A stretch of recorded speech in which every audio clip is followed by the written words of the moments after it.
Começa agora mais uma edição do Caderno Digital, uma produção da Rede TVTec em parceria com a TV Câmara Jundiaí.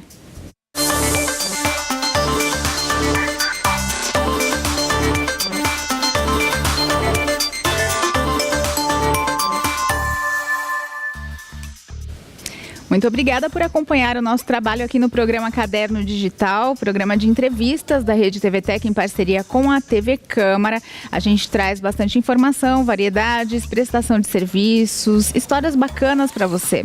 Lembrando que todo o conteúdo nosso está na internet, nas mídias sociais, basta procurar por TVTec Jundiaí.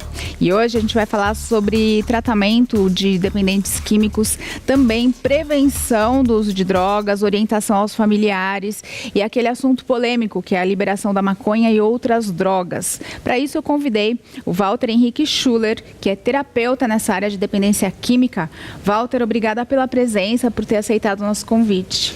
Gini, eu que agradeço aí a oportunidade que a TVTec está trazendo para poder falar sobre um assunto tão polêmico e tão atual, né? Então, eu que agradeço. Walter, quando foi que você começou a atuar nessa área, né, de auxílio aos dependentes químicos e como foi esse processo e por quê? Na verdade, no meu passado, né, aí há uns 16, 17 anos atrás, eu passei por esse processo, né, da dependência química. E quando eu fui para um tratamento, eu vi toda aquela movimentação, o trabalho dos terapeutas, dos psicólogos, dos médicos, e eu falei, poxa, eu acho que é isso que eu quero fazer, né? Acho que ali acho que nasceu, ou pelo menos acendeu uma vocação para poder trabalhar nessa área. E após isso eu fui estudar, fui me especializar, enfim, fiz vários cursos nessa área, e aí a gente pode ir falando depois um pouco disso, mas eu fui para várias convenções mundiais, fui para Portugal, fui conhecer como é o tratamento em Portugal, como é o tratamento nos Estados Unidos, enfim, em alguns outros países. Nós vamos falar um pouco sobre a liberação. Eu fui em alguns países que as drogas são liberadas, então e tentar colocar tudo isso aqui num contexto da nossa realidade hoje no Brasil. E nessa sua trajetória, você chegou até a ser dono de um estabelecimento que recebia e tratava os dependentes? Sim, eu sempre trabalhei como terapeuta, né? Até que me apareceu a oportunidade de eu ser dono de uma comunidade terapêutica, de eu trabalhar. Na verdade, era um centro de tratamento, né? Onde tinha médico, psicólogo, enfermagem 24 horas. Então, era um tratamento que é ainda, porque essa clínica ainda existe, né? Mas o tratamento, enfim, internar a pessoa é o último passo que se dá quando já se tentou várias outras maneiras com que a pessoa parasse de usar drogas, né? Deve ter sido uma experiência bem interessante para você, né? Ter esse estabelecimento e receber essas pessoas. Ah, sem dúvida alguma. Eu fiz umas contas desde quando eu comecei a trabalhar nessa área. Eu já trabalhei aí por volta de umas 3.500 a 4.000 pessoas. É muita gente assim que às vezes você acaba esquecendo, eu acabo esquecendo, e eu encontro nas redes sociais, eu encontro na rua pessoas de 10, 15 anos atrás que me abraçam, às vezes choram, sabe? Tem gratidão. Gratidão, as famílias que se reconstroem, só que eu também tenho que aprender a lidar com a frustração, né? Esse ano, por exemplo, nós estamos aí no início praticamente do ano e eu já fui em 2 enterros, né? Acontece, de 2 pessoas que se suicidaram por conta do uso de drogas e na verdade, o que eu acredito, né, é que ninguém se mata porque quer perder a vida. Eu acredito que a pessoa ela se mata porque ela quer tirar aquela dor que ela está sentindo. E aquela dor que ela está sentindo, infelizmente, tirou a vida desses 2 por mais que vocês se esforcem e ofereçam ajuda, às vezes é uma coisa muito maior do que a gente consegue ajudar e influenciar. E aí não tem como você evitar uma situação como essa, né? Sim. É que eu prefiro falar dos sucessos, né? Lógico. Agora me fala qual é a sua atuação hoje. Hoje, como você faz? Porque você trabalha normalmente no seu dia a dia. Sim, eu tenho um trabalho no meu dia a dia, um trabalho normal. E aí você tem isso como um serviço voluntário, uma atuação voluntária, uma atuação voluntária, uma atuação voluntária e social. E como você faz? É todo dia ou você tira alguns dias da semana? Na verdade, assim, muitas famílias me procuram, né, pelo tempo que eu trabalhei nessa área. Muitas pessoas me procuram para pedir ajuda ou para pedir ajuda para algum familiar, né? Aos finais de semana, geralmente eu sempre estou ligado a alguma clínica, vou dar uma reunião, vou falar um pouco sobre recuperação, né? Eu me especializei em prevenção à recaída, que é um tema que é muito discutido dentro da clínica, porque é muito recorrente. A recaída, eu conheço pessoas que se internam 1, 2, 3, 5 vezes, né? Então, o porquê isso acontece, né? Então, fui estudar prevenção à recaída para me especializar, para tentar entender um pouco mais isso também. Então, quando eu vou fazer um trabalho voluntário na clínica, geralmente eu vou falar sobre prevenção à recaída. Quando a gente fala em dependência química, a gente está falando de que tipo de drogas? Muito boa essa pergunta, Luciana, porque assim, a droga mais utilizada no mundo todo, né, e que é a porta de entrada para todas as outras drogas, é o álcool. Sem dúvida alguma. Que é uma droga lícita. Que é uma droga lícita. Aliás, as drogas mais utilizadas, né, são as drogas lícitas, né? E o alcoolismo, ele vem assim de uma maneira avassaladora, né? Citando alguns dados, né? 10% aí, acredito, pelo que a OMS diz, na Organização Mundial da Saúde, diz 10% das pessoas hoje têm sérios problemas com álcool, né? Porque existe o uso, o abuso e a dependência química. Uso aquele uso social. Vou numa festa, vou num casamento, tomo um champanhe, tomo uma cerveja, volto para casa, não me traz problema algum.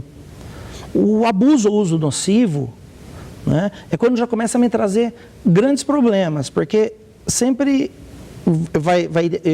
eu só vou conseguir identificar se eu estou fazendo uso nocivo na visão dos outros, nunca na minha. O bêbado nunca acredita que ele é bêbado, né? E aí o que acontece? A maior parte dos acidentes de carro, violência doméstica, e enfim, uma infinidade. Desemprego também, às vezes, né? Pela perda do emprego. E a dependência química, que é quando a pessoa para de fazer tudo o que está fazendo para viver única e exclusivamente em função de conseguir usar essas drogas. E muitas vezes quem usa o álcool acaba depois indo para outras drogas, talvez por, tá alcoolizado, vou experimentar, não ter tanta noção do que está fazendo ali. O álcool, ela é uma droga que ela faz com que a pessoa muitas vezes perca o senso crítico, né? E aí, muitas vezes eu acabo tendo a curiosidade, porque assim, ninguém usa droga porque é ruim. E ninguém bebe porque é ruim. Né? Eu não conheço ninguém dependente em martelada no dedo. Né? Bom, vou dar mais uma. Não conheço ninguém dependente em martelada no dedo. Usa-se droga, usa-se álcool porque traz prazer em algum momento. E aí, se eu quiser ir em busca de outros prazeres, porque as drogas, elas têm algumas classificações. A depressora do sistema nervoso central, alucinógena do sistema nervoso central e estimulante, né? Então, assim, algumas pessoas que fazem uso do álcool, por exemplo, associam o uso do álcool com a cocaína, né? No cérebro se forma uma enzima que chama cocaetileno. Às vezes a pessoa ela é dependente de cocaetileno, da associação entre essas duas drogas, né? E aí, depois de toda essas drogas, apareceu o crack. Então calma que a gente vai para o intervalo, porque esse assunto rende e muito. E daqui a pouquinho a gente volta com mais Caderno Digital.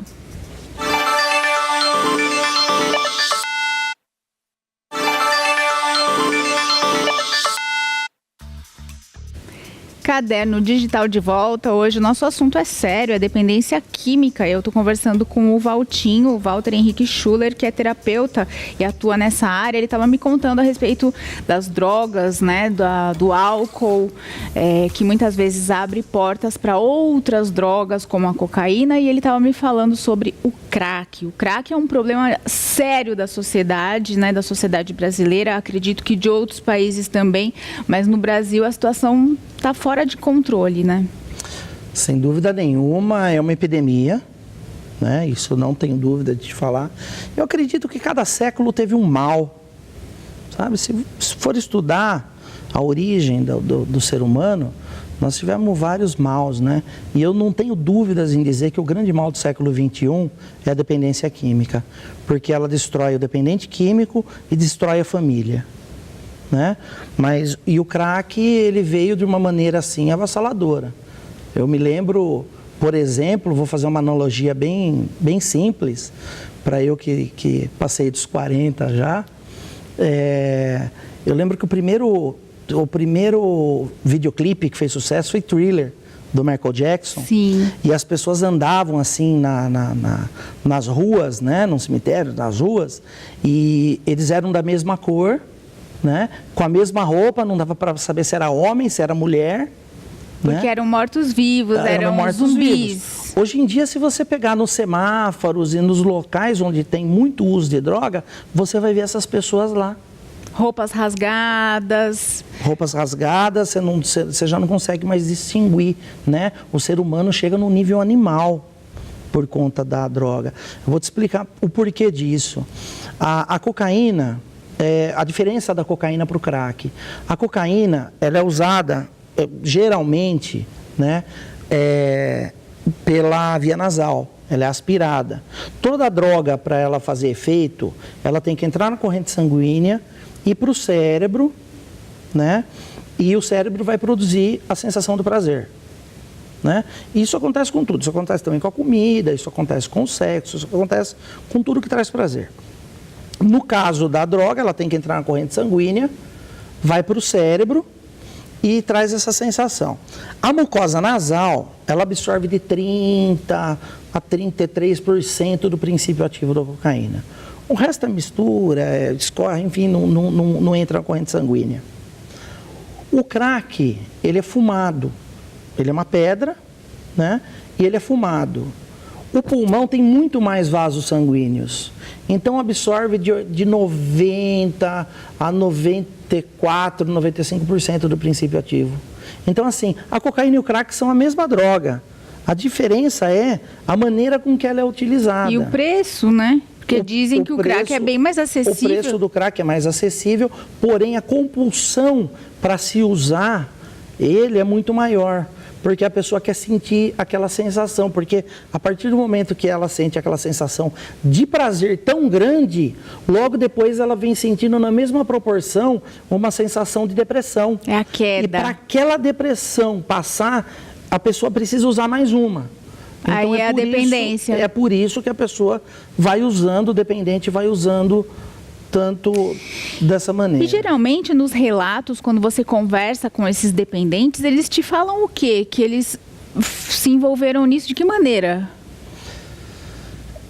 É multifatorial, né? Existem estudos, você vai, por exemplo, estudar a família, muitas vezes a família é disfuncional, né? Muitas vezes tem histórico familiar, né?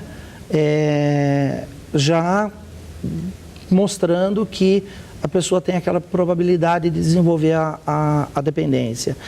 Então, assim, mas eu já vi casos, por exemplo, de eu ter 2 irmãos gêmeos, e um irmão ser engenheiro, está trabalhando, está bem, está casado, com a vida estabilizada, e o outro está internado por conta do crack. Os 2 comeram a mesma comida, nasceram no mesmo dia, da mesma barriga, da mesma mãe. Então, assim, não dá para se explicar o porquê é que a pessoa desenvolve a dependência química, né? Mas uma coisa que eu posso afirmar, existe saída. Isso é o mais Existe importante. Saída. E você que está ouvindo em casa e está assistindo, né? Não desista, porque eu tenho certeza que quem está nos assistindo agora, se não tem esse problema em casa, com certeza conhece alguém que tenha. Sempre a gente conhece alguém, sempre, que tem ou que teve, ou que sofreu porque alguém da família também teve. É uma coisa que não está mais tão escondida hoje, né? Não dá mais. Então, assim, nós temos várias alternativas, né? Nós temos o CAPS AD, que faz um trabalho muito bacana, que é um equipamento público, que recebe esses dependentes, inclusive tem a parte de internação, de dormitórios lá, né? Existem algumas famílias que optam por internar em comunidades terapêuticas, quando tem alguma comorbidade psiquiátrica, porque a droga pode desenvolver, né? A pessoa acaba tendo um tratamento medicamentoso, aí precisa já ir para um outro local de tratamento, né? E a questão da prevenção, existe como você... a escola, a família, enfim, a comunidade, influenciar positivamente para que aquela pessoa nem chegue a usar e correr o risco de ficar dependente? De tudo isso que nós falamos bastante sobre tratamento até agora e como a droga age, mais ou menos um pouco, né? Mas eu não tenho dúvidas nenhuma que o que mais funciona é a prevenção, né?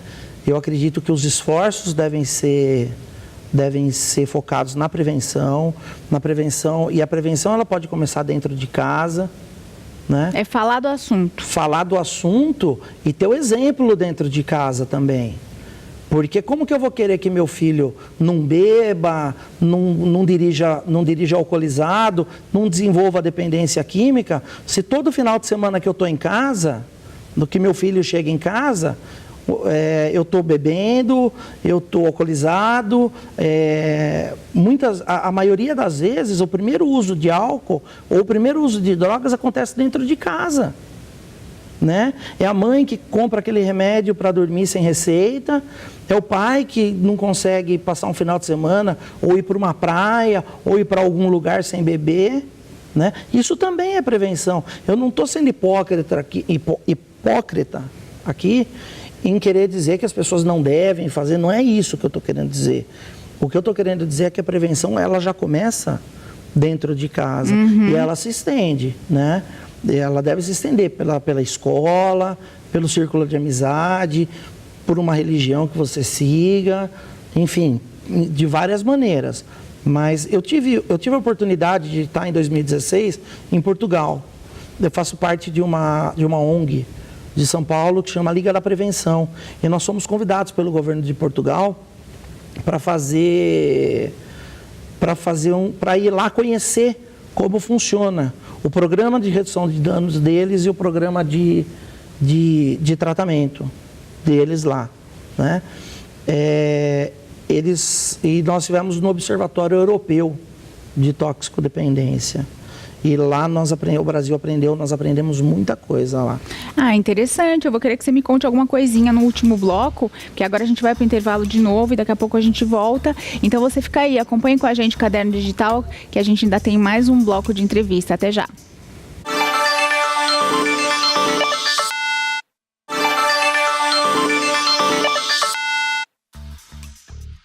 Caderno Digital de volta. Hoje a gente está falando de dependência química. Eu estou conversando com o Valtinho, que trabalha como voluntário nessa área. Walter, você estava me contando que foi para Portugal conhecer lá como é feito esse trabalho de acolhimento, tratamento, enfim, combate à dependência química. E o que você trouxe de conhecimento a respeito? Os estudos lá, tudo, eu vi muita coisa lá que eles estão muito mais avançados do que nós. Tem muitas coisas que nós também estamos mais avançados do que eles. Mas eu vou te dizer mais ou menos uma coisa que me impressionou. Eles conseguiram descobrir que no ano entre 2014 e 2015 foram produzidas 460 drogas novas num ano. Nossa, tudo isso... Dá mais do que uma droga, dá mais do que uma por dia. É droga sintética? Sim. Por que isso? Por conta da guerra no Afeganistão, a produção de papoula, ela caiu muito. Então, para abastecer a Europa, eles começaram a produzir essas drogas novas. eles conseguem fazer, por exemplo, uma medição de quantas pessoas usam droga em cada país. Eles têm os agentes em cada país, né? Eles são ligados à Europol. Então, como que eles fazem? Eles vão no sistema de captação de água da cidade, eles captam a água, fazem análise naquela água e ali eles sabem o quanto tem de droga e dividem pelo número de moradores da cidade. Então, eles sabem que droga a população está usando e o quanto está usando. Isso foi uma coisa que me chamou bastante atenção, né? De ver o investimento que eles fazem em cima disso daí. Por exemplo, não existe mais tráfico de drogas, né? O dinheiro do tráfico, ele não existe mais a espécie. Agora é tudo feito virtualmente por bitcoins. Nossa, né? Chegou a esse ponto? Então, assim, e a tendência, eu estou falando isso porque a tendência é acontecer isso aqui. Agora, lá eles têm um programa de redução de danos que funciona muito bem, né? Eles vão para esse programa, né? A família recebe uma verba do Estado, né? Enquanto ele se trata ou enquanto ele vai ficando abstinente, porque ele vai fazendo exames periódicos, né? A cada 3 dias, e ele vai sendo reinserido no mercado de trabalho. Então, ele sai de lá trabalhando, com a família dele estruturada, então é muito mais atrativo ele parar de usar droga. Então, nesse caso, eu gostei muito da maneira com que funciona a redução de danos na Europa. É um bom exemplo. É um grande exemplo. Aqui no Brasil, eu já tenho aí eu acredito que nós temos muito a avançar ainda nesse assunto da redução de danos aqui no Brasil. É um trabalho de formiguinha, né? Assim como você faz, voluntariado, várias organizações, grupos fazem também. E a gente sempre espera que o governo resolva tudo, mas é muito difícil. O Brasil é um país muito maior, muito grande e com várias diferenças sociais e uma série de problemas, agora com crise econômica recente, né? E assim, nessa questão, acho que a família tem um papel fundamental, né? Como você disse que lá em Portugal eles dão essa ajuda de custo para as famílias. Aqui no Brasil não existe isso, mas vocês orientam muito as famílias para que elas contribuam nessa recuperação? Sim, a família é fundamental porque de cada dependente químico, se eu tenho um dependente químico dentro de casa, pelo menos de 3 a 4 pessoas também adoecerão. Com depressão, ansiedade... Essa doença ela tem um nome, ela chama codependência. Uhum. Né? E a codependência, geralmente, quem adquire ela são aquelas pessoas mais próximas ao dependente químico. Que sofrem junto. Que sofrem junto e acabam tendo sérios problemas com isso também. Não tem mais autoestima, não dormem mais, não comem mais, geralmente causa a separação do casal. Então, assim, é um problema muito sério, né? Tanto para o dependente químico como para as famílias, existem grupos de autoajuda que são gratuitos e que funcionam muito bem, né? Então, vou citar no caso de família, Naranon, Amor Exigente, alguns grupos específicos, eles estão lá, eles funcionam, é só procurar, entrar na internet, procurar grupo de autoajuda para a família, funcionam muito bem. Para dependentes químicos também tem aí Alcoólicos Anônimos, Narcóticos Anônimos, enfim, grupos que vêm funcionando aí há décadas e recuperando muita gente. Se eles estão aí há tanto tempo, alguma coisa boa tem feito, com certeza, sim, né? E essa questão que a gente falou logo no comecinho do programa a respeito de liberação. Muito se discute liberação, por exemplo, principalmente falam da maconha. Isso seria um combate ao tráfico? Então, liberação... Primeiro nós precisamos saber a diferença de liberação para discriminação, né? Recentemente o Uruguai fez a liberação do uso da maconha e eu estava lendo ontem uma matéria, inclusive, que o tráfico da maconha ela aumentou lá no Uruguai. Por quê? Porque ela foi taxada, né? Ela teve um imposto bastante alto. Como se fosse a venda de um cigarro aqui. Como se fosse a venda de um cigarro aqui. Como o imposto é muito alto, acaba que o mercado negro continua tomando conta. Então não resolveu nada. Acabou não resolvendo nada. Uhum. A Liga da Prevenção foi convidada, provavelmente no final do ano, esse mesmo grupo que foi para Portugal, nós vamos ao Uruguai estudar e saber o que funciona, o que não funciona. É inegável dizer que está discriminado, que está liberado. Hoje em dia você vai numa praia, você vai em vários lugares, o pessoal está usando maconha. Então também não adianta ser hipócrita em dizer que não, vamos proibir, porque proibir vai resolver o problema. Não vai resolver o problema. O que vai resolver o problema chama-se prevenção. Prevenção. Na escola, em casa, enfim, todos esses lugares que eu falei. Eu acredito muito nisso, eu acredito que é a única maneira de se combater esse grande mal aí que eu disse do século XXI. Então você acha que com essa viagem, com essa visita ao país vizinho, você vai voltar com uma bagagem melhor para ter uma opinião a respeito de liberação, de descriminalização? Eu tive na Convenção Mundial, eu tive na Califórnia, e lá na Califórnia a droga é liberada, a maconha medicinal. Sim, né? sim. Então existem os médicos que eles cobram consulta, né? Então você só vai lá, paga lá $300 a consulta do médico, ele faz a receita e aí eu posso fumar a maconha. Acabou virando um mercado isso. Só para completar as pessoas que defendem o uso medicinal da maconha, como eu defendo, né? O uso medicinal. Esses países, alguns países, ou isso veio dos Estados Unidos, eles já conseguiram retirar a parte terapêutica da planta, né? E separar da parte que causa dependência e usar essa parte terapêutica em comprimido, ou em injeção, ou em xarope. Então, também cai por terra aí esse pessoal que levanta a bandeira dizendo que vai fumar maconha, porque faz bem para a saúde. Já tem como utilizar a cannabis, né, a planta, de uma maneira medicamentosa, só que sem... se for ajudar na saúde da pessoa mesmo, né? Sim, eu acho que tudo é válido. Walter, a gente está chegando ao fim. Eu queria que você deixasse um contato, seja seu ou de um grupo que você faz parte, alguma coisa que alguém possa pedir um auxílio. Bacana. Mais uma vez agradecer a TVTech por ter aberto esse espaço. Eu acho que o Facebook é bacana ter esse contato, né? E conversar mesmo. Tem qualquer dúvida, tem alguma crítica, algo que possa somar, pode me procurar, vamos conversar, eu estou aberto. É o seu nome mesmo? Meu nome é meu Facebook, meu Instagram. Dá pra gente conversar, é Walter Henrique Schuller, acho que vai aparecer aí o nome. Sim. E eu estou aberto para qualquer discussão, para qualquer conversa, enfim. É isso aí, muito obrigada e parabéns pelo seu trabalho. Gina, muito obrigado, eu que agradeço. A gente vai ficando por aqui, eu te vejo na próxima edição do programa Caderno Digital. Até lá!